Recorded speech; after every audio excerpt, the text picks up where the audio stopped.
Τι κάνουμε τους κουραμπιέδες από τα Χριστούγεννα που περίσσεψαν? Τους βάζουμε σε μια λεκάνη 300 γραμμάρια και τους πάμε σε χοντρά κομμάτια με το χέρι. Σπάμε σε 200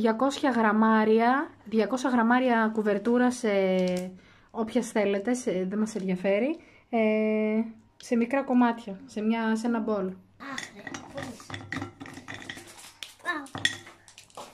Προσθέτω στο μπολ με την κουβερτούρα 100 γραμμάρια κρέμα γάλακτος.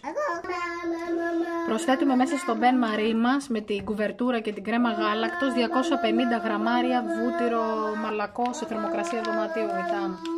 Μέσα στο μείγμα που έχω σπάσει με τους κουραμπιέδες προσθέτω 50 γραμμάρια κακάο πικρό σκέτο και 2 βανίλιες.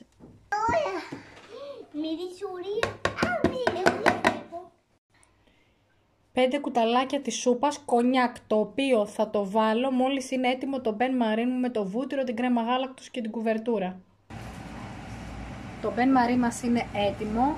Προσθέτουμε τις 5 κουταλιές της σούπας κονιάκ, θα πήξει, θα αρχίσει να σταθεροποιείται και το χύνουμε μέσα στο υπόλοιπο μείγμα που έχουμε με το τριμμένο κουραμπιέ. Επίσης, τα σοκολατάκια που έχουμε, τα παλιά των Χριστουγέννων, τα έχουμε τρίψει, τα έχουμε σπάσει και αυτά ανάμεικτα, θα τα προσθέσουμε και αυτά στον κορμό μας για μεγαλύτερη απόλαυση.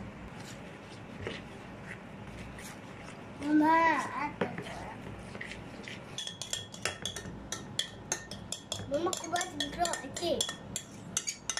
Ας το αγάπη μου λίγο. Βάζουμε και τα σοκολατάκια μέσα. Εγώ θα το βάλω. Ανακάτευα.